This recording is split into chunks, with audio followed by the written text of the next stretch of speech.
Hi, this is Jake Alspa with the Center for Academic Achievement, and we're going to do a quick, brief presentation on plagiarism and citation today, since plagiarism is sort of absence of citation. So we're going to talk about both, and we're going to try to nuance how we think about plagiarism a little bit, from just cheating to kind of a spectrum of sort of failures of citation.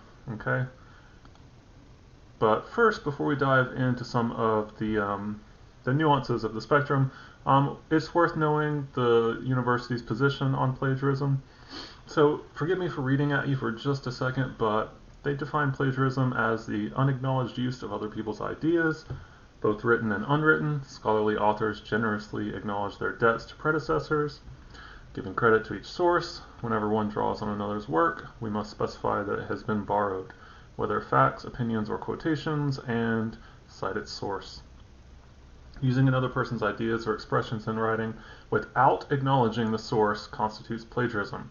It's derived from the Latin plagiaris, or kidnapper.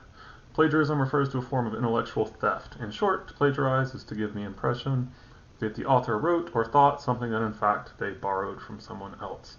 And to do so is a violation of professional ethics and also the university's policy on academic integrity. And so, to avoid plagiarism, I'm going to point out that this is straight from the Salle University Statement on Academic Integrity from 2021. But I think it is worth getting more specifics. We want to know exactly what rules we might be breaking if we're not careful. But a lot of times students, they're not just straight up cheating when we think about plagiarism. Sometimes they're falling along this spectrum. And this is from the Oxford Guide for Writing Tutors by Fitzgerald and Ionetta. It's a manual help to train writing tutors and writing centers. So this is what we sort of talk about and think about when we think of plagiarism from a writing studies perspective, which is what my background is in. So we think more of a spectrum, and it starts with sort of the least serious here at the top, and it gets more and more serious down towards the bottom. So starting with insufficient citation. This might be when the writer, they tried to cite the source, but they didn't include enough information about it. They might have failed to mark quotation marks, so quotation marks might be missing, or the writer might in some other way have failed to show that they're using someone else's words that they're quoting. They might have a failure to acknowledge sources, so the writer used a source, and they didn't mean to take credit for it, but they just didn't indicate that it was a different source. Patch writing. We see a lot of this. This is where the writer includes brief sections of direct quotes or really close paraphrases from a source into her writing. So it's just sort of taking pieces and putting them together and sort of pretending that that's her writing when really it's a patchwork of other sources. That's a form of plagiarism. And all the way down to, and this is sort of what the university's policy is pointing to, fraud. So the writer intends to turn in knowingly writing that someone else wrote, and they are going to claim it as their own as if they wrote it. I think that's sort of what the university policy is mostly talking about, and I think that's what a lot of instructors and professors are talking about when they use the word plagiarism. So that's straight up cheating, right? And we'll talk about how to avoid that. That's sort of, you just don't do it. But I have one theory about why it does happen sometimes and how to avoid that. And so I'll talk more about that later.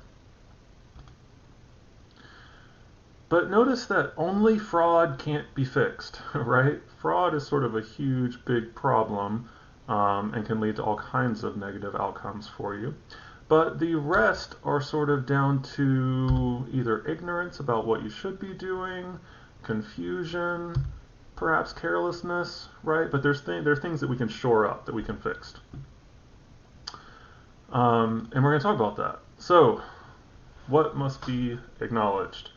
What do you need to point out if you are borrowing it? Certainly direct quotes. This is perhaps the most important. If you're directly quoting, so you copy pasted it out of an article or something like that, and it's in your writing, you need to put quote marks around it. You need to cite it. We'll talk about how to do that. Paraphrasing. A lot of students aren't sure how to paraphrase really well, It's actually kind of a difficult skill, and they're not sometimes sure how much did they borrow and where does paraphrasing stop and cheating begin, right? And we'll talk about sort of the differences there. But you need to cite direct quotes, you need to cite paraphrased language. Any general ideas that you didn't have before going to do research, so ideas that you got from reading, conversation, correspondence, emails, whatever. So major ideas that you didn't have before you went and heard them from someone else, those need to be cited. Statistics and data, certainly if you're getting any numbers or anything like that. And that's sort of obvious, right? Like, it'd be weird for you to know, I don't know, the percentage of adults with diabetes in America, right? Like, we don't know that off the top of your head. So if you drop in a percentage, numbers, data, charts and graphs, things like that, you need to cite where they came from. And this, those are clearly not yours. You weren't born with this information. So when you're quoting or paraphrasing, we need to cite the source. So two really common styles that I'm sure you've heard of and are using in some of your classes, MLA and APA. I'm not going to do anything on the reference or the works cited page that you would do at the end of the paper. That's sort of a different presentation, but you need to certainly be able to be citing them in text, okay? And with MLA, it's really simple. The quote goes here at the top where it says quote goes here, and then in the parentheses, the author's last name and the page number, period. And notice that the citation goes inside the sentence, so you've got parentheses, author, page number, parentheses, period. So the period is always the last thing. Whoops. And here's a quick example. Avoiding citation errors is easy if we are, quote, careful and use OWL, Purdue, end quote, ALSPA 14. APA is another really common citation style used in nursing, psychology, sociology, clinical counseling, things like that. And it's very similar. I'm still going to have the parenthetical citation inside the period, inside the sentence, but we're just going to include a date. That's the main difference. So author, date, and page number. Another example, avoiding citation errors is easy if we are, quote, careful and use OWL, Purdue, end quote. ALSPA 2021. And this is different too. We're going to say P.14 to indicate that that's the page number. We don't use the P dot in MLA, but we will in the APA. So you want to be sure that you include those in-text citations. Even if it's slightly off, at least then you haven't broken any major rules. You tried to follow the spirit of the law, right? You're trying to cite. Okay, so it's worth doing. So paraphrasing, how to do this. Sadly, it's not easy, but it can be learned. A lot of people don't realize that paraphrasing is actually one of the most complex writing processes that we have. It requires high-level language skills because you need to read, and oftentimes we're reading complex texts, right, that are research or theory or things like that. You need to understand the words and ideas that you're reading. You need to discern the author's tone and position, what they mean, and you need to generate alternative words and alternative sentence structures. Basically, you need to understand and rephrase some complex language, usually about smart and difficult ideas, and you need to do it well enough that you're not copying the original source. It's actually kind of hard. You still need to provide an appropriate in-text citation that can be right after the sentence that you paraphrased. If you're paraphrasing a couple sentences in a row, then you can put it at the end of those, or you can put it at the end of the paragraph. Because paraphrases aren't marked inside quote marks, it's a little harder to tell for the reader where you started and where you stopped. So ballpark it and just include a citation sometime shortly after you've been paraphrasing. A lot of times just at the end of the paragraph that includes some paraphrasing in it. When you're paraphrasing, if you just switch out synonyms, that can be considered plagiarism. It's not good enough to just trade out some words. You really need to change the sentence structure. So if you think back to grade school, talking about subjects and predicates and verbs and nouns, we need to be moving some of that stuff around and creating a new sentence that's our own, but communicates the same meaning. That could be a whole workshop on how to do that in and of itself, but today we're talking about strategies for sort of avoiding plagiarism. This is the very best one I have.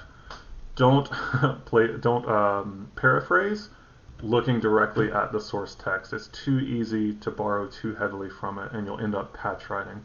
So instead, set the source aside, minimize the window, if it's electronic, whatever, and then write what you remember the source saying, but from your own mind. Sort of a go-between is to read the source and then take some notes on it, and then write from your notes. That's usually enough distance that you'll avoid patch writing. But you don't want to be writing staring at the article. You're very, very likely to patch write in that case. We want to create some distance from it. Writing from what you remember is the best way, but writing from some notes can work too. So don't paraphrase staring at the original source. That's how you patch write. To review, plagiarism is cheating, as the Statement of Academic Integrity defines it. It is also caused, as we said, from sort of more rhetorical writing studies perspective. Can be confusion, carelessness, and it's a broader spectrum of sort of failing to correctly cite, and it can also include cheating, but a lot of times it's confusion. To avoid these things, we want to mark other people's words by putting them within quote marks. When we do so, we want to provide an in-text citation after every quote. You really can't cite too much. It can look a little wonky, but you can't get in trouble for citing too much. So if you're not sure, pop an in-text citation in there. Provide in-text citation after sentences or paragraphs where you've been paraphrasing a source. Use appropriate MLA, APA, or another assigned citation style, Chicago, whatever your instructor wants. Remember that MLA gets last name of the author, page number. APA gets author, date, and page number. Some more last minute tips. Give yourself time. The experiences I've had in teaching English courses with students who found themselves plagiarizing and doing so at that very end of the spectrum committing fraud. I think they did that because they didn't start soon enough, they ran out of time, they didn't know how to successfully complete the writing assignment, and they panicked, right? And so they went to an essay mill or whatever online and they cheated. So start writing assignments early so you don't feel pressured to cheat. Giving yourself time early gives you some time to stumble, to have confusion, maybe even to fail a little bit, to start over, to go to office hours, to go to writing tutoring. Starting early gives you the time and space to have stumbling and confusion and still be successful. If you're trying the last minute and suddenly it's not working, you might be tempted to cheat. See a writing tutor and ask for guidance, citing your sources responsibly. They are happy to help you cite your sources. Know your resources. Purdue is the best resource for all matters of citation. This is the link here. That stands for Online Writing Lab from Purdue University. They've got an APA style, an MLA style. It is the very, very best resource for making sure you do all this correctly. And final tip, I know it's tempting. Try not to use automated citation generators. They will include errors a lot of times, and they can give the impression of fraudulence or cheating because their formatting gets wonky and it's not correct. So for each paper, I really encourage you to take the time to do your own citations by hand using Purdue. It's not the most fun thing in the world, but you can get in a rhythm. You'll memorize how to do the most common sources, and it's not hard. It just takes 5 or 10 minutes of time. So put the time in, start early so you have the time to do your own citations by hand and do them correctly by using the guides on Purdue. That's what I have for the presentation today. If you need help citing your sources, check out the Center for Academic Achievement. Book with a writing tutor. You can do so by going to Starfish and the My Success Network. Scroll down to writing tutoring. We are happy to work with you to avoid plagiarism and to cite your sources correctly. And we will see you there.